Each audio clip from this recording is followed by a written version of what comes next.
We are doing Monster Squad. We are talking about Nards, man, Nards. Let's see if another mysterious hand closes that door like the last one we did. We're haunted, by the way. Yeah, just so you know. Oh, it's driving me nuts just a little. There we go. Okay, just better. What Sorry, was that? It's a little off. What are you doing? Okay. That's about as close. Okay. Just wanted it centered. OCD. Yeah, we're gonna talk. That was his wife, by the way. Closed that door. She thought she wouldn't be seen, and then everyone in the last video was like, Give it. Who was that? That was Give so it much. away. Give it away. Spoilers. Well, and then everybody. I was gonna make up a whole story. Well, then everybody's like, to be fair, that was the much scarier than anything in Devil. So I thought it worked okay. Okay, we are gonna talk about Monster Squad. I really want to talk about this movie because I feel like I love this movie. I love it so much, but it shouldn't work. In some respects, in many respects, it doesn't work. It's a kid's movie. What are you talking about? It works just fine. No, but that's the thing. It's like... Oh, kids can see it. We saw it.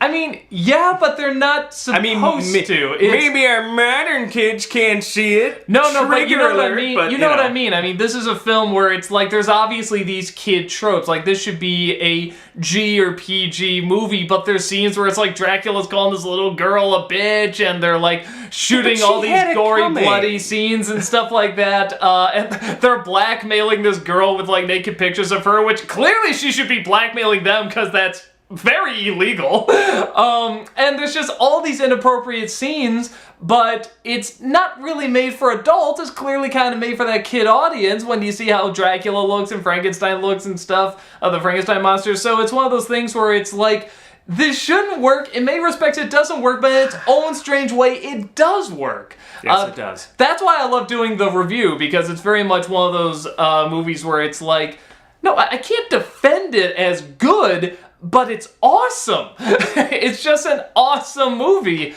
And I think it rides that film that you're not supposed to see as a kid, yet somehow is made for you, which I think they're trying to expose more and more now with kind the of like PG-13 Basic rating. Instinct. Oh, never mind. I was gonna say the Transformer movies, but I mean that's made for 13-year-old and I was gonna say above, but not really, just 13-year-old and under. The Michael Bay ones. Yeah, honestly, I think Monster Squad's more adult. Oh, I agree. But that's why I'm saying there's kind of like this. Now we're trying to hit that crowd a lot. With kind of that 13, like only that like 13 to 15. Kind of. I'm like trying to think what in Transformers would even I guess, Megan Fox in the car wash, but... Stuff like Bros Before Hoes and stuff like that. And it is pretty violent. A lot of like the... I can't remember. Yeah, I mean, they're going through buildings. They don't show people falling, but it's like that's the only missing thing. Like tons of people died while they're flying through those buildings. It's so innocuous. I can't even Monster Squad feels harder core to me than Transformers. Yeah, no, I agree. I feel like it does sort of have the goriness and people will die. Maybe because it has the cojones to actually throw kids in a situation like that. Yeah. Instead of Shia, no. The beef. That is what it means. So this is one of those films where it's like I saw it. If I was to watch it when it came out, which I kind of did actually when I was a little kid, but if I was to watch it as an adult, I would be like, who is this movie made for? I mean, well, what is it trying to accomplish? You can't show us stuff. It's made for us. And that's children of the 80s. So it's not a surprise at all that it bombed. It didn't do well. Because it's how can you find an audience for it? But now it just feels like... I'm not sure it was promoted properly either, because how do you promote this film? How do you promote a film like that? Yeah. It just there's some classic movie monsters and even to kind of I don't remember because we saw it on video as kids. I don't remember ever seeing trailers for it nor going, oh, I need to see that. No, I didn't see them either. Yeah. Well, and then you have something like, even with Transformers as obviously gearing towards, 13-year-olds as that is, it's trying to make the machines look tough, look dirty, even though CG's not always that great, is trying to look like it's really there. As soon as you see Dracula in that cape, and you see the fake bats flying on the strings and stuff like that, and, you know, the very stock werewolf and stock Frankenstein monster, like the old movies, it's like, come on, this is clearly, like, for kids, you know, not little kids, but, you know, kids. And you're gonna throw in all this stuff, though. Kids of a sort. Yeah, so 80s kids, I don't know. I think it could very well be maybe that lack of not exactly knowing the audience, or maybe knowing it too well, in a sense, is kind of what makes it so interesting. But that's okay, because they balanced all of that kind of, like, darkness and grittiness with, you know, Holocaust reference. Yes! Scenes like that! Oh my god. You want depressing, go to the... I mean, and now it's off of League of Super Critics, but the original comments on there, maybe they're still on there, on our channel, was everyone saying, well, I don't get the number on the arm. What's he talking about? I just don't get it. It's like... Oh my god. Read a book! You're making the rest of us look like jerks! Yeah. Read a fucking book! I ain't gonna explain it to you, especially in this, you know, lighthearted video. But it is kind of true, though, throwing something like that in this movie, and it's just one of those things. Well, apparently now, as we found out, it's an educational film. Yeah. You know, the tone is all over the place, but in a weird way, that's kind of what's so likable about it. It's because it shouldn't be in there, but it's also the stuff that I think 13-year-olds like to see that kind of makes it interesting. It kind of makes it fun. It's a kids' movie doing the things that kids' movies I will say, do. the perfect age to watch this is 3 to 15. No, I think I saw it when I was like 6 or so. I thought it was like kind of meant to be serious. And of course, when I grow up, I'd say the perfect age for this film is like 8 to 12. Is like that perfect age where like it'll hit you probably just right. But any higher and it's a little silly because it's this classic movie. But and any lower, like you saw when you were 5, which would have made me about or wait, when did you? I want to say I was 5. I could be wrong. No, I want to say no, because we were here. I want to say you would have been like 6. But I want to say I would have been 8. Because I thought like, oh, this is like the real Dracula, the real Frankenstein monster. Ooh, like these are the legitimately scary ones. And then of course when I get older, it's like, no, if you were 6, not. I would have been 8. So I liked it, but I mean it. I think maybe some of it went over your head because I'm not sure I took it seriously. Yeah, see, I took then it again, like it had seriously. a nice gritty edge to it. I remember enjoying it. Yeah, a lot. Like I said, I was like, this is awesome. I mean, when you see the lady vampires coming down with the, you know, they're getting stabbed in the heart and stuff, I was just like, oh crap! Like this is the real deal. Like this is what I thought. Like, you know, for a kid, it is. Yeah, no, like the Keaton Batman. It was like the difference between unless you're raised on horror movies. Yeah, no, it's like the difference between the '60s Batman, the Michael Keaton Batman. I was like, oh, this is the real Batman, like the Keaton Batman. I thought this was the real Dracula and the real Frankenstein monster, and then of course I grew up, I'm like, no, the original Dracula is the real Dracula, and the original Frankenstein is the real Frankenstein. Do you remember the first time we saw it? It was at a friend's house. No, right? It wasn't. Oh, okay. No, we did see it again at a friend's house. Do you remember the first time we saw it? No, maybe not. We were at a church group. Honest to God, like they would like. That's right. And yeah. I don't think they had any clue.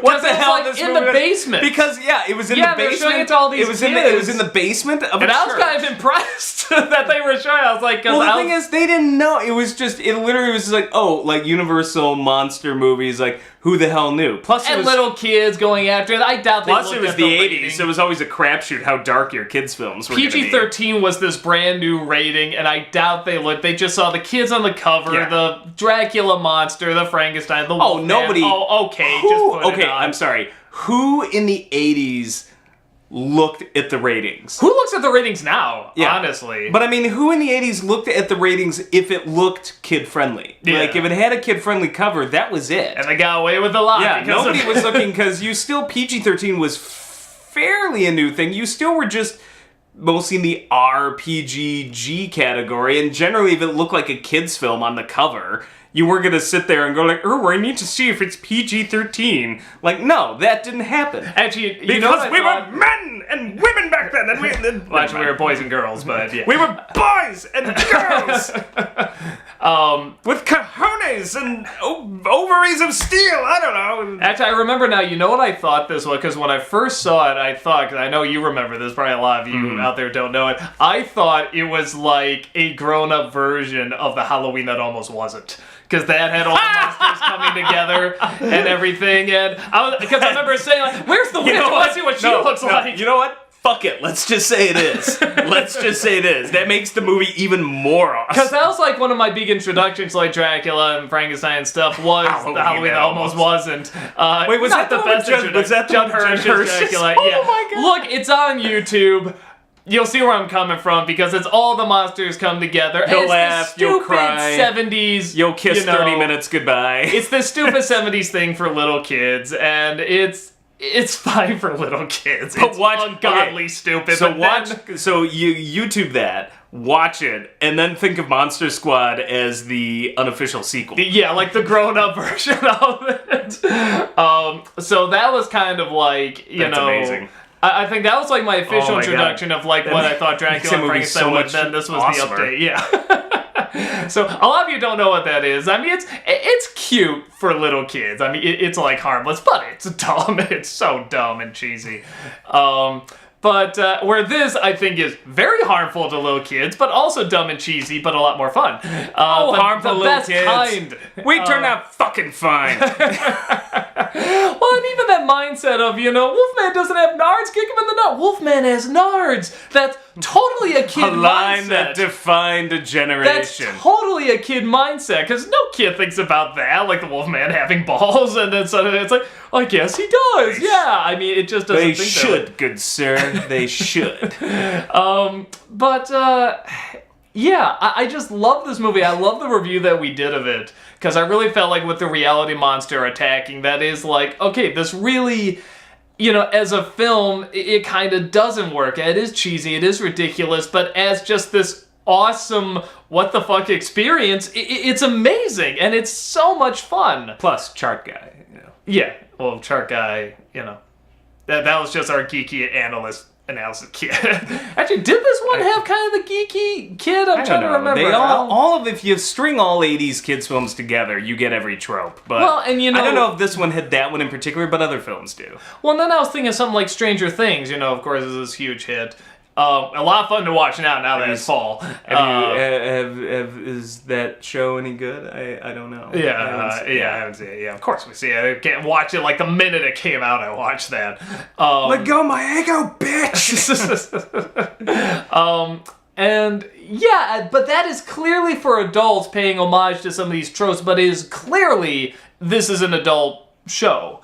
Goonies is still for kids. It has some adult elements, but it's mostly for kids. E.T., kind of the same thing. Where Monster Squad, it's like, it's hard to say who it's for. Honestly, that's kind of what makes it interesting and fun. Stranger Things, if you just put more of the kids in there, you could argue is just as much because I'm trying to think what is so awful in there that you couldn't show. No, it's not even awful. It's that there's a lot of focus on the adults. There is more focus on the adults, stuff like that. That's true, and that's the only thing that separates equal time. But that's the scary thing in tone. When I think of kids' films, particularly they're getting better with getting darker, but generally like that dark age where Disney was doing direct-to-DVD sequels and like when I think of Stranger Things, I'm like, yeah, if you just had the kids in it more, that could have passed for a kids film in the 80s. Yeah, no, really. Think about that for a second. That's kind of like, that's fucking horrifying. Even like our most... In a good way, but... Even our most kind of inspirational, lovey-dovey, lighthearted, like E.T., is still a very kind of dark, gritty looking before they movie. Replaced the guns with walkie-talkies. Yes. Our kids' films were so dark that the directors themselves had to try to correct their mistakes. It's too dark, they can't take this. Put in some walkie-talkies. What was that line with his black cat? It's like, you know what they're saying? Walkie-talkies? Where the hell are our guns? it's true. But I love you know what it is? Stranger Things, I think, got it right, because it's aping the 80s kids' films, and occasionally I'll see modern kids' films that get it right, but I like 80s kids' films because the kids always seem real. They're not perfect. They swear. Whatever happened to kids swearing? I miss that. We need more of that.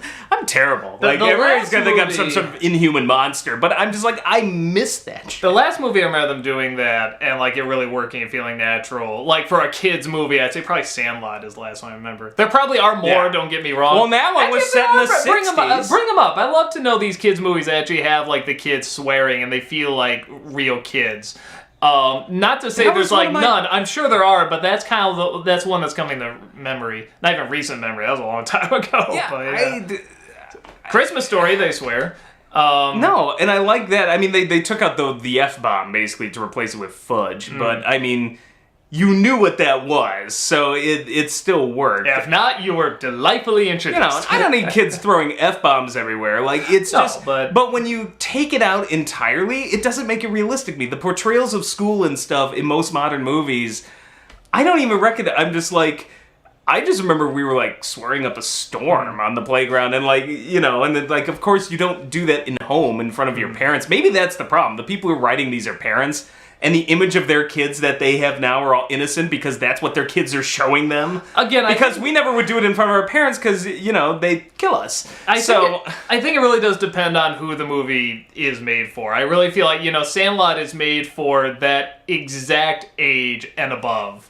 Well, it's also made for kids who lived through the 60s. Yeah, but I mean, it was made for our parents or people younger, and just. But I can see, a kids movie where the kids don't swear, but it's that's not who they're going for. They're going for a little younger. They're going for a certain demographic, and I get that. But yeah, there is something. It's always either PG-13 or G. That PG doesn't exist. I don't need Thumbelina to have swearing in it, but you know what I'm saying. Yeah, if you're trying to do a realistic portrayal of the school grounds or whatever, or what childhood is like, I always. But also make it a kids movie, yeah. But like I said, it's that trying to get rid of PG by making everything PG, and then PG-13 is the grand. Oh well, here's our Transformers. Here's our kids swearing because they can. Ooh, not because that's how kids talk. It doesn't satisfy any.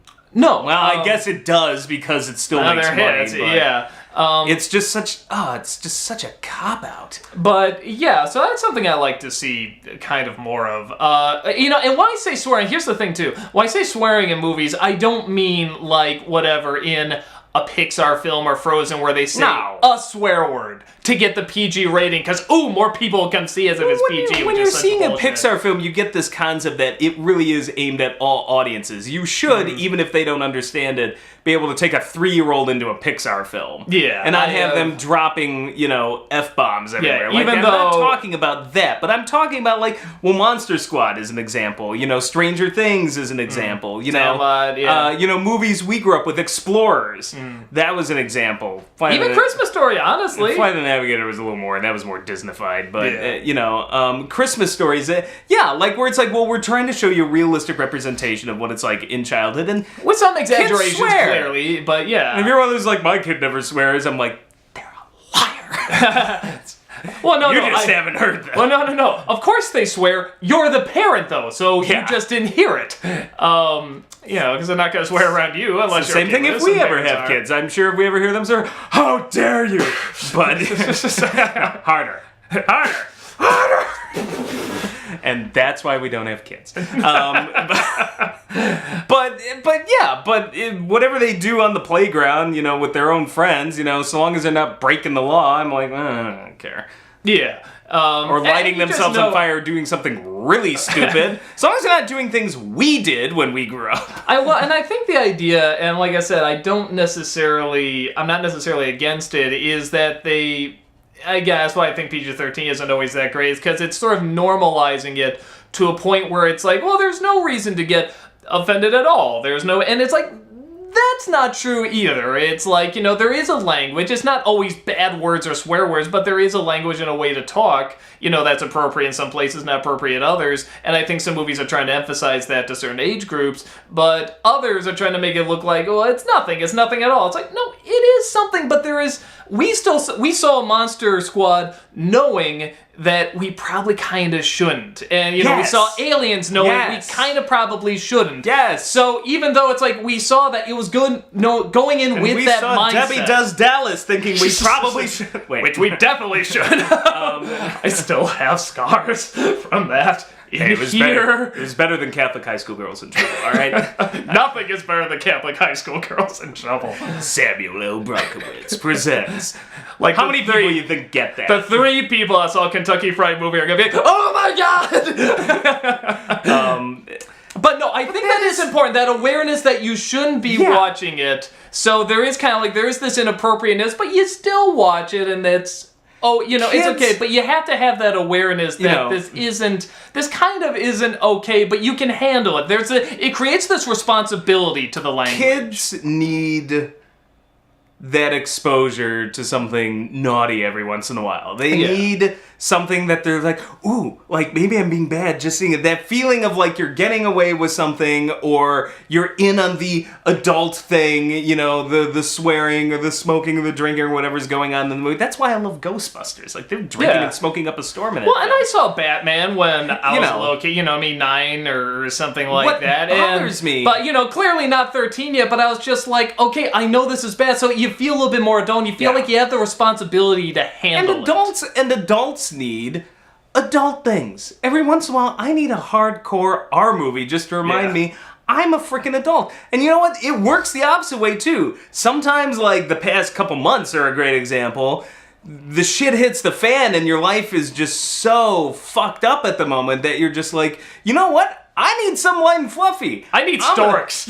Storks was amazing, by the way. I need fucking Storks. Go see Storks. I didn't do a vlog on it. Just go see it. It's freaking hilarious. I need Storks. I need like a Pixar movie. I need something light and fluffy that's not, PG-13 or something. So my problem with PG-13 is it doesn't satisfy anybody, because you're not getting a real adult experience like you would out of an R movie. You're definitely not getting an innocent sort of kids film. It is literally the blanding down of both sides, where it's just like, well, we're gonna make the kids just feel naughty enough without anything really, like, PG-13 movies back in the day were way more hardcore than they are now. Yeah, they're almost R. Temple of Doom is that Brad Jones nails. He's like, that's a fucking hard R movie. I thought Raiders of the Lost Ark was an R too. Raiders, it was. They put fire in front of Belloc's exploding face. It's still an R. And that made it a goddamn R. That somehow makes it PG. So that scared the shit out of me when I saw that. So I'm like, this isn't the same movie as Roger Rabbit.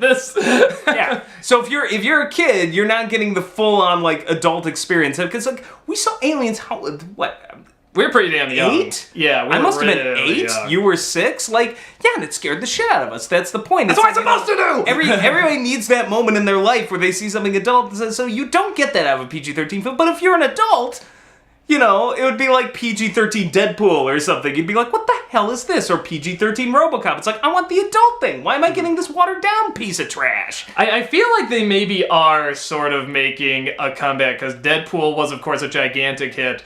And then Sausage Party did pretty good. And that is just totally celebrating being everything anti-PC, every stereotype, every offensive thing you can imagine. And it did well. But that's also because it was well written. And the same thing with Deadpool. So I hope there is more effort going into it. And don't get me wrong, it was also called Sausage Party, so people would see it just because they were just like, I want to say I saw Sausage. But they would be satisfied too. That's what's so funny about the movie. But no, it's one of those things where it's like, I feel like we are so middle of the road right now, which is bland. No, but the chart says people want just enough of everything. Don't rock the boat. Everything goes in peaks and valleys. I think there was a while where we had nothing but G's and nothing but R's and stuff like that. And then we tried to mix it up a bit. Now we're in the PG-13 age. And it's like, good. We needed that for a while, but now let's go back. Let's go to the G's and R's again. Let's go to these extremes and let's make them good. Let's make good G films. Let's make good R films.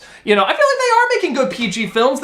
Or good G films. They're just calling it PG for no damn reason. Well, I'm okay with that. PG as a rating doesn't bother me. PG versus see, it does G, me. I don't care. I don't care about it. A film is PG-13. clearly G. I did a whole editorial line. You can see it. PG-13 used to be this is your baby step right below an R. Yeah. This is your way to get into an R-rated movie practically. And now it's just been watered down to the point where it's it's now probably somewhere what would be in between a PG and an old PG-13. Yeah. That's what bothers me. I'm like, okay, then why does this rating even exist? It's just a slightly harder core version of PG, and that just doesn't interest me. I'm like, just give me one or the other. Yeah. Can you imagine this film being made now as a PG-13? We're going to make a quote-unquote kind of kids film starring old movie monsters, and it's going to be rated PG-13? I don't know what it'd be. I can't see it. Rated. I can't. I think it would still not as a kids film. You would make it as a teen movie. No, not a kids film at all. But that's what I'm saying. There's no way you could get away with this film. But it's kind of strange that it came out even then. I guess that is the time for it to come out. Don't get me wrong. That 80s where they did kind of blend it. It was pushing the envelope even then. Yeah, but it was still allowed to exist. It was more like, what the fuck is this? So, but it's still... Well, I think that's why the film is so fascinating. Like I said, it is just clearly a kid's film, but there's all this stuff that's clearly not kid-related, but kids like to see. And like I said, you could argue that it did kind of give birth to the Michael Bay PG-13 We should look up stuff. the story behind this movie. Maybe it's got some convoluted production history, and it was meant to be more... Well, they probably saw stuff like Goonies and films like that, where it's like they were pushing the envelope a little bit. So they wanted to see if they could go that next step, and it sort of took a little too big a step that couldn't find an audience, and not understandably so, or it's very understandable why.